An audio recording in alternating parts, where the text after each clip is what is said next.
मन की बात को जान लेना। कोई इंसान हमारे बारे में क्या सोच रहा है, इन बातों को जान लेना क्या संभव है?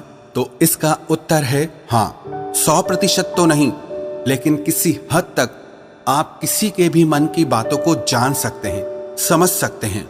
लेकिन अगर आप भी इसे सीखना चाहते हो तो आप इस वीडियो को बहुत ध्यान और समझ के साथ देखिए, और इस वीडियो में जो प्रयोग आपको बताए जा रहे हैं उन्हें आप लगातार अभ्यास करने की कोशिश कीजिए।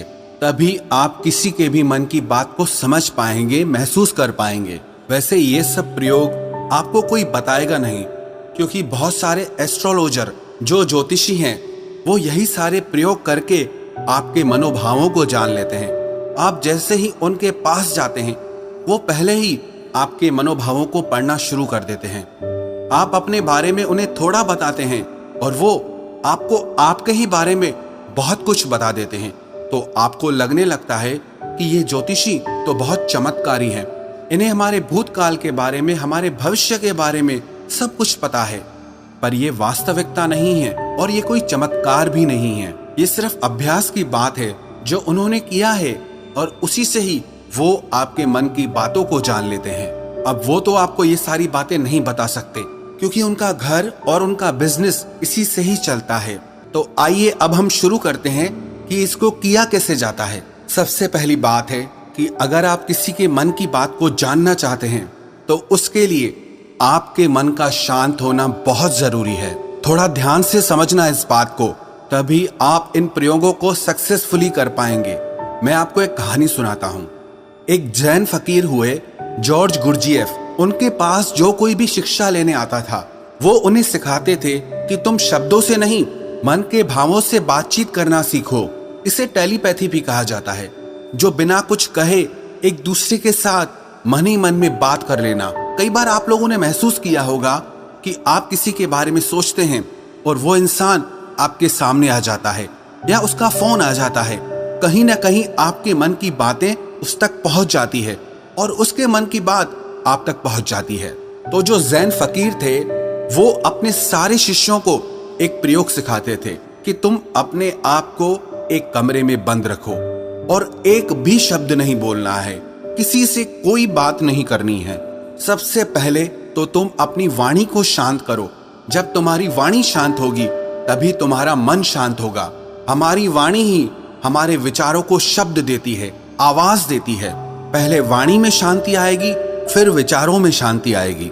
फिर जब धीरे धीरे उन शिष्यों का मन प्रयोगों के द्वारा शांत होने लगता था तो गुरजिएफ क्या करते थे, अपने मन में एक शब्द बोलते थे, जैसे कि गुलाब का फूल। और जब तक वो शब्द उन शिष्यों को सुनाई नहीं देता था वो उन शिष्यों से इसी प्रयोग को लगातार करवाते रहते थे।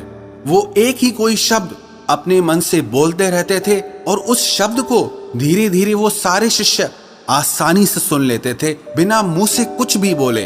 आप कहोगे ये सब बकवास बातें हैं। ये बिल्कुल भी बकवास बातें नहीं है, ये प्रूव्ड साइंटिफिक बातें हैं। बहुत लोगों ने इस पे प्रयोग किए हैं। आपने कभी देखा, जो मनोवैज्ञानिक होते हैं वो बहुत से लोगों के चेहरे के हाव भावों को देखकर, उनकी बातों को सुनकर उनके मन की बात जान लेते हैं। तभी मनोवैज्ञानिक लोगों के सामने सब लोग अपने दिल की हर बात खोलकर रख देते हैं। उन्हें लगता है कि इन्हें हमारे बारे में सब कुछ समझ में आता है, ये तो हमारे मन की बातें पढ़ लेते हैं। जो लोग मनोवैज्ञानिकों के पास जाते हैं उन्हें लगता है कि इस मनोवैज्ञानिक के पास तो कोई चमत्कारी शक्ति है। सच कहूं, उसके पास कोई चमत्कारी शक्ति नहीं। उसने बस अपने विचारों को शांत करके, खुद के विचारों में ठहराव ला करके, उसने अपने भावों को, अपनी ऊर्जा को आपसे कनेक्ट कर लिया। इसलिए जो भी आपके हाव भाव हैं उसकी ऊर्जा को वो मनोवैज्ञानिक महसूस कर पाता है, समझ पाता है। सीधा सरल सा सूत्र है कि जब तक आप बोलते रहते हैं सामने वाले सुनते रहते हैं। आप बोलना बंद करते हैं तभी सामने वाला जो बोल रहा है वो आप सुन पाते हैं। यदि आप दोनों ही लगातार बोलते रहेंगे तो किसी को कुछ समझ में नहीं आएगा। ठीक इसी तरह यदि आपका मन चुप है तभी आप किसी दूसरे का मन सुन सकते हैं। मन के चुप होने का मतलब है कि आप विचार और कल्पनाओं से बाहर निकलकर पूर्णतः शांत हो जाएं। इसे ही चित्त का शांत होना कहते हैं। कहते हैं कि इस मन की शक्ति योग के बल पर जो योगी लोग होते हैं वो चींटियों के पैरों में बंधे घुंघरू की आवाज तक भी सुन सकते हैं, तो लोगों के मन में तो दुनिया भर का शोर मचा हुआ है, वो आपको कैसे नहीं सुनाई देगा। लेकिन इसके लिए आपको एक बात बता दूं, जिन लोगों का मन बहुत चंचल रहता है, बहुत दौड़ता रहता है, ऐसे लोग अपने ही मन की बातों को ठीक से नहीं समझ पाते, तो वो किसी और के मन की बात को क्या समझ पाएंगे। मैंने एक कहानी सुनी, एक फकीर हुए लाओ त्सु, वो अपने एक शिष्य के साथ रोज सुबह में वॉक करने जाते थे। एक दिन जो उनका शिष्य था, तो उस दिन उनका शिष्य अपने मित्र को भी साथ लेकर आया। तो मॉर्निंग वॉक के टाइम पे उनका शिष्य और उसका मित्र भी साथ साथ चलने लगा। वो काफी देर तक ऐसे ही पैदल चलते रहे, किसी ने कोई आवाज नहीं की। जो उनके शिष्य का मित्र था वो बड़ा हैरान हो रहा था कि ये लोग कुछ बोलते क्यों नहीं, इतनी देर से चुप क्यों हैं ये लोग। तो उसने सोचा मैं ही बात शुरू करता हूँ, और काफी समय गुजरने के बाद उसने सिर्फ इतना कहा कि कितनी अच्छी सुबह है, कितना अच्छा मौसम है। जब उस शिष्य के मित्र ने ये बात कही तो लाओ त्सु ने कहा कि कल से तुम अपने मित्र को मेरे पास बिल्कुल लेकर मत आना, क्योंकि ये बहुत शोर मचाता है। वो शिष्य बड़ा हैरान हो गया कि इसने तो सिर्फ इतना कहा कि कितनी अच्छी सुबह है, मौसम कितना अच्छा है, इसमें इसने ऐसा कौन सा शोर मचा दिया। तो लाओ त्सु ने अपने शिष्य से कहा कि मेरा मन अब पूर्णतः शांत हो गया है, अब जरा सी भी आवाज मुझे शोरगुल मालूम होती है। सुबह अच्छी है तो है, मौसम अच्छा है तो है, मैं भी देख रहा था कि मौसम अच्छा है, तुम भी देख रहे थे, तो इस बात को व्यर्थ में बताने का मतलब ही क्या हुआ। मेरे मन में ऐसी शांति भर गई है कि ये व्यर्थ की बातें मुझे अब बिल्कुल अच्छी नहीं लगती, क्योंकि मैं बिना बोले ही सब कुछ सुन सकता हूँ और बिना कहे ही सब कुछ कह सकता हूँ। तो मैं शब्दों को बोलकर और सुनकर अपनी उस शक्ति को क्यों नष्ट करूं। जब मैं बिना बोले सुन सकता हूँ, बिना कहे भी कह सकता हूँ, तो मुझे शब्दों की जरूरत ही नहीं है। अगर आप भी चाहते हैं कि आप दूसरे लोगों के मन की बात जान सकें, तो उसके लिए आप एक प्रयोग करें। सबसे पहले आप दिन में कुछ समय निश्चित करें कि इस समय से इस समय तक आप कुछ नहीं बोलेंगे, और उस समय पे आप एक आसन में बैठना सीखिए और अपने मन में जरा गहरे झांक कर देखिए कि वहां क्या चल रहा है। आपको कोई प्रतिक्रिया नहीं देनी, बस देखना है, और धीरे धीरे इसे देखते हुए आपका मन शांत होने लगेगा। इसे ही महात्मा बुद्ध ने आनापानसति योग कहा है, जिसमें आपका पूरा ध्यान आपकी श्वासों पर रहता है।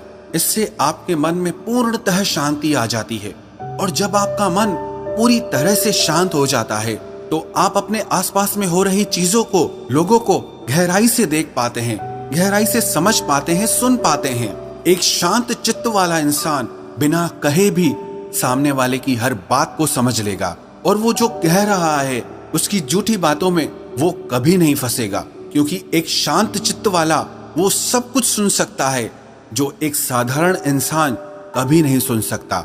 अगर आप भी चाहते हैं कि आप लोगों का मन पढ़ सकें, उनके मन में चल रही भावनाओं को महसूस कर सकें, तो उसके लिए आप अपने मन को शांत करने का अभ्यास करें।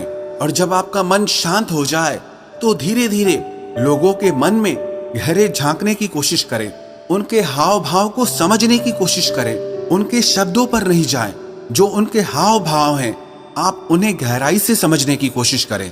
दूसरे के मन की बात को जान लेना, इसमें कोई बड़ी बात नहीं है, पर शर्त यही है कि आपको यही अभ्यास निरंतर करना होगा। जिस दिन आपका अभ्यास सिद्ध हो जाएगा, आपको बिना कहे भी लोगों के मन की सारी बातें बिल्कुल साफ सुनाई देंगी।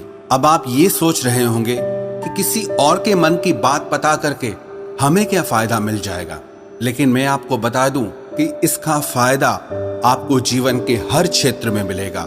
चाहे वो आपके रिश्ते हो, आपके क्लाइंट्स हो, आपकी नौकरी का इंटरव्यू हो, जिंदगी के किसी भी क्षेत्र में चले जाओ, अगर आप सामने वाले के मन की बातों को समझ पाओ, महसूस कर पाओ, तो आप जिंदगी में हर कामयाबी हासिल कर सकते हो।